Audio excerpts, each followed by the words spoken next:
This next video is a little change of pace. It's not fitness, it's probably more emotional health, spiritual health, I would say. I am going to do a little book review of a book that I read. This is a book that was published back in the early 90s, somewhere around 1990, back when the self-help movement was really kicking off and happening. It's called The Road Less No, that's another book. We'll get into that one. It's called The Four Agreements, and it's by Don Miguel Ruiz. So I've been doing a lot more reading. As I came off stimulants and carbohydrates, I have started to naturally want to go back to reading. I read a lot as a kid, which was great, and I need to get back into reading relevant stuff, not necessarily fiction, not necessarily history. I do love fiction, I do love history. It's fine to read something light, in my opinion. That's okay, but we have a short amount of time in this life, and reading things that help you progress in some way in your life is more useful than reading stuff that was generated from the imagination of somebody else, usually. Sometimes you need the mental break of just reading something fluffy and light. And believe me, huge Harry Potter fan, huge Terry Pratchett fan, all that stuff. And to some people, those are meaningless books. But at the same time, I also grew up reading Charles Dickens and Edgar Allan Poe and stuff like that. So definitely a diverse background as far as that's concerned. Now I'm looking at a little more factual, useful, not that those were useless, but usable in my daily life. What can I take away from this book, and what can I use from it and grow from?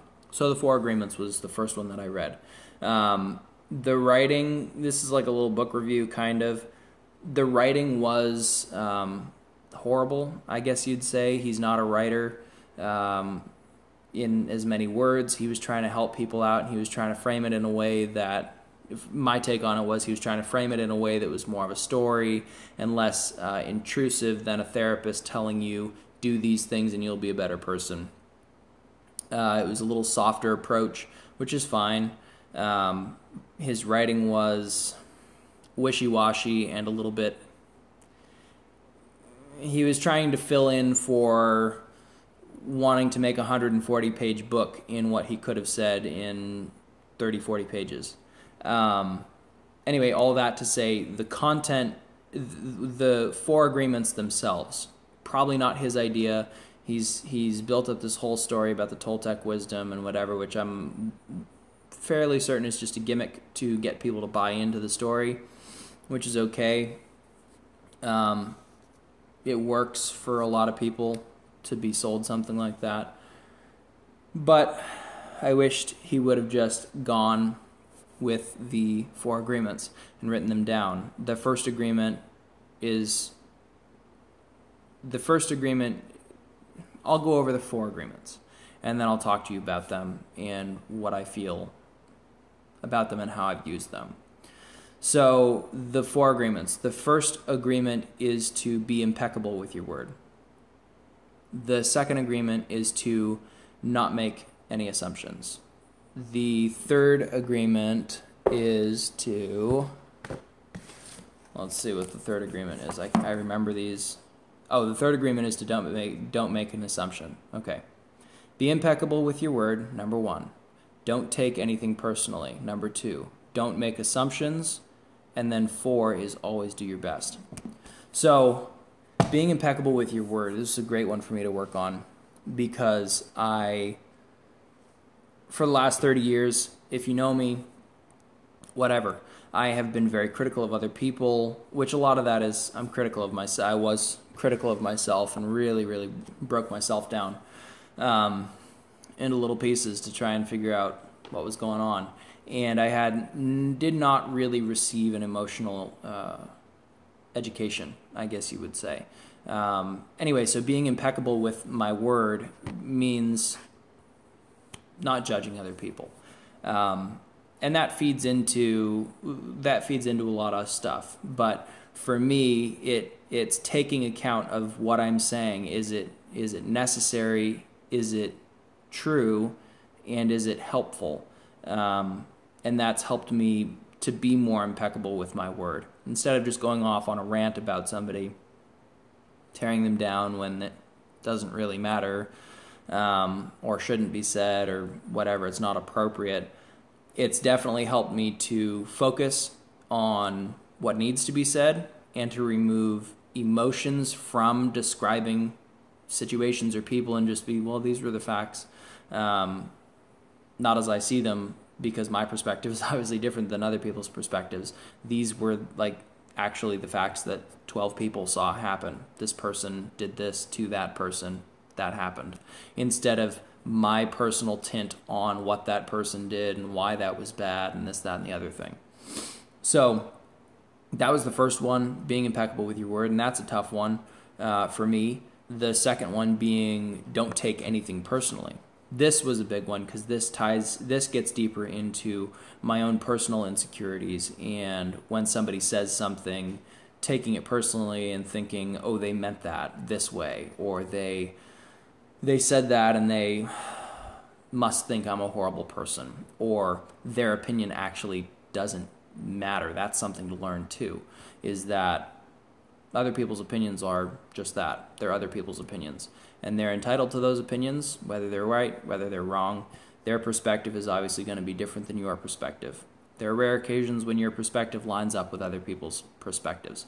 It doesn't happen often, and as a result, you shouldn't be looking for that to validate your life.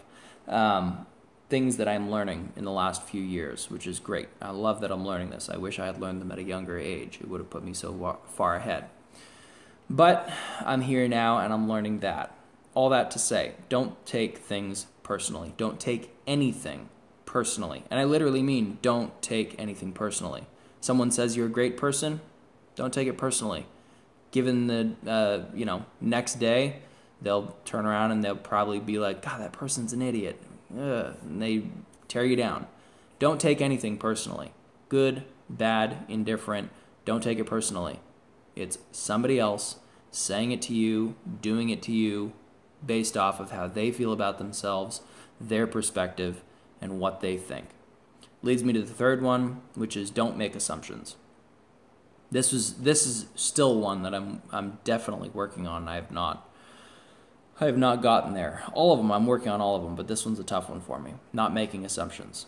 Someone says something to you, and it's not honest, or it's not all there. They don't fully fill in the statement. They just say something, and you are left, if you do not take questions, don't ask them questions, and you don't take the time to figure it out, then you are left assuming that they mean a certain thing, when in fact they might have meant nothing by it. They might have meant something completely different than you assumed they meant with it.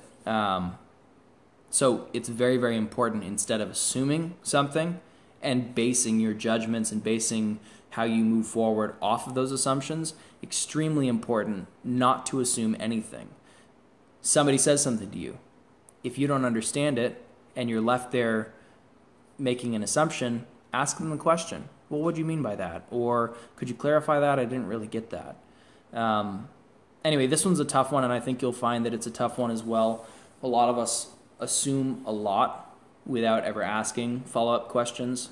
And the fourth agreement, this leads me to the fourth agreement.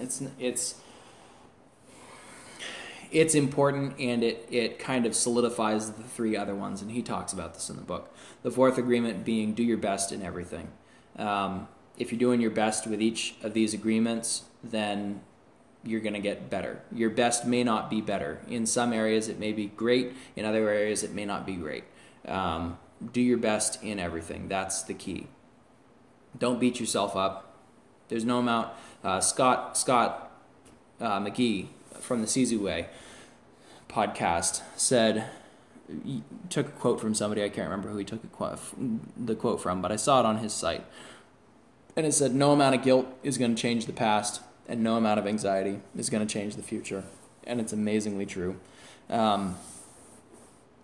You can, where I was raised and where I grew up, you can tend to get guilty about a lot of stuff. In fact, guilt is one of the premium currencies there, as it's used to help control you as a kid and then control you as an adult once you've bought into what's being given to you.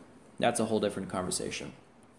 All that to say, the book, the actual hard content of the book was very good. He could have probably written it in about 50 pages if he had somebody else write it for him, and that's fine. I'm reading a couple of his other books, Don Miguel Ruiz's couple of his other books, The Voice of Knowledge and The Mastery of Love. I read The Mastery of Love. It was fine. It was, again, he had about one thing to say, and he took 200 pages to say it, which, that's fine. I'll do another book review on another author and another book that I've been working my way through, and it's just very different, very concise with his language. Not a lot of fluff, not a lot of extra. Every page had something on it. Every page had something new on it to work on, and hugely influential. Anyway, the 4 agreements, The Voice of Knowledge and The Mastery of Love, they come in a package together. You can buy them on Amazon. They're great books. He's got good content in there. If you can wade through the storytelling and the writing, then there you go. That'll work for you.